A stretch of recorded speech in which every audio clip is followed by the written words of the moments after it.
नमस्कार दोस्तों, मैं आ गया हूं उन आरोपों को लेकर के जो लगाए जाते थे कि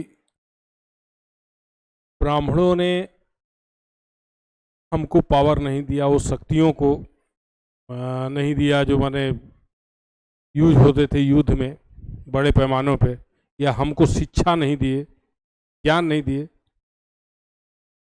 तो दोस्तों, पहले क्या था कि पहले कोई गवर्नमेंट जॉब नहीं हुआ करता था, गुरुकुल थे। तो गुरुकुल में कोई पढ़ने जाता ही नहीं था ब्राह्मणों के सिवा। तो बोलते थे पढ़ लिख के क्या करेगा। बात भी सही थी, क्या करेगा, क्योंकि कोई जॉब तो थी नहीं। तो कोई पढ़ने जाता ही नहीं था। किसी के घर जा करके बच्चों को बुलाइए, कह रहे सर जाएगा तो खैर, पंडित जी जाएगा तो घर में वहाँ रहेगा तो कुछ काम करेगा, खेत में कुछ काम कर लेगा, वहाँ जाके स्कूल में करेगा क्या, पढ़ लिख के करेगा क्या।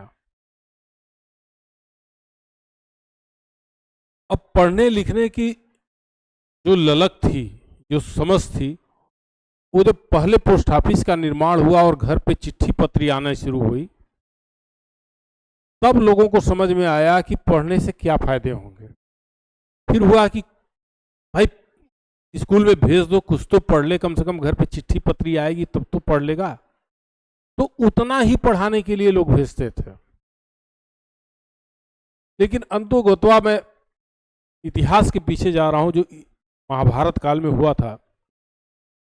महाभारत में हुआ क्या कि सारे नियम कानून ताक पे रख करके युद्ध हुए, और जो अस्त्र कभी उपयोग नहीं करना था, उन अस्त्रों का भी उपयोग किया गया।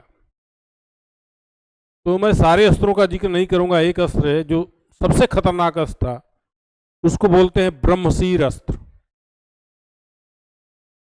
ये अस्त्र इतना खतरनाक है कि इसको कभी नहीं चलाया जा सकता, और जो चलाता है वो सबसे पहले मारा जाता है।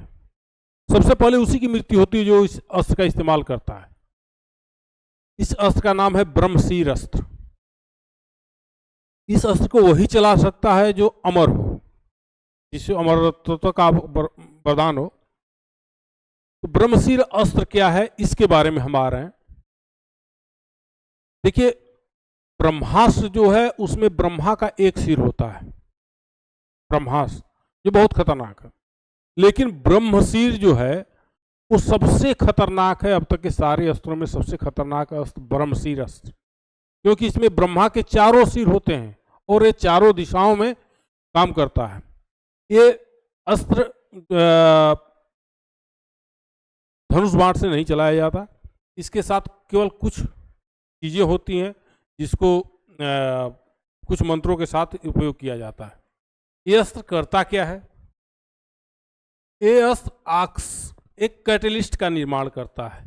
एक कैटलिस्ट का निर्माण होता है और हवा में केवल छोड़ दिया जाता है। यह ऑक्सीजन और नाइट्रोजन से मिलकर एक कैटलिस्ट का निर्माण करता है, और जो बनता है वो कैटलिस्ट ही बनता है। और इस तरह से पृथ्वी की सारी ऑक्सीजन मात्र 31.5 घंटे में, 31.5 आवर्स में यह समाप्त कर देता है, जिससे लोगों का दम घुट करके मृत्यु। इससे कुछ लोगों को बचाया भी जा सकता है। कुछ चीजें हैं, अगर वो जो लोग जानते हैं तो, जिसका उपयोग अश्वत्थामा ने किया था। और महाभारत में क्या लिखा गया, क्या बताया गया, वो चीजें हैं। मैं वो चीज बता रहा हूं जो कहीं लिखा हुआ नहीं है। इस ब्रह्मशीर अस्त्र का उपयोग करने से भगवान कृष्ण को अपनी पूरी द्वारिका पूरी लेकर के समुद्र में जाना पड़ा, क्योंकि यह अस्त्र जलीय जीव को कोई खतरा नहीं पहुंचाता, पानी में रहने वाले किसी जीव को नुकसान नहीं पहुंचाता, केवल धरती पर रहने वाले जीव को ही नुकसान पहुंचाता है। महाभारत का जब युद्ध समाप्त हुआ तो पूरे विश्व में कुछ ही लोग बचे थे, माने पूरे विश्व में कहीं कहीं कुछ लोग बचे थे। माने ये समझ ले कि लाखों में ही तादाद बची थी। महाभारत का युद्ध, और उसका एक ही परिणाम था, केवल ब्रह्मशीर अस्त्र का उपयोग करना, जो इसका उपयोग कभी नहीं करना था। इस अस्त्र के उपयोग के बाद ब्राह्मणों ने ये सोचा कि अब अस्त्रों का शस्त्रों का ज्ञान किसी को नहीं देना है। ऐसा नहीं है कि सारे अस्त्र विलुप्त हो गए, आज भी कुछ हैं, लेकिन इनको अब प्रचार प्रसार के लिए इस्तेमाल में नहीं उपयोग करना है। तो हैं, हमारे भी हैं, गुरु हैं, उनके पास कुछ जानकारियां हैं।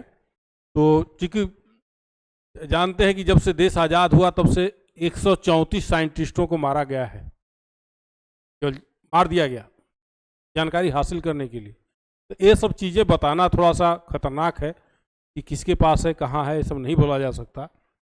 ये जान लें कि ये ब्राह्मणों ने अब जानकारी नहीं देते उन अस्त्रों का शस्त्रों का, उसकी वजह क्या थी। अभी भी चीज़ें हैं, जरूरत पड़ने पे देखा जाएगा, लेकिन है, ये जान लें। तो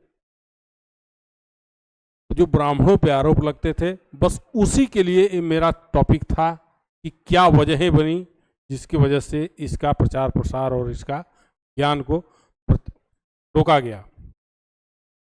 इसी के साथ मैं अब नेक्स्ट वीडियो में मिलूंगा। धन्यवाद।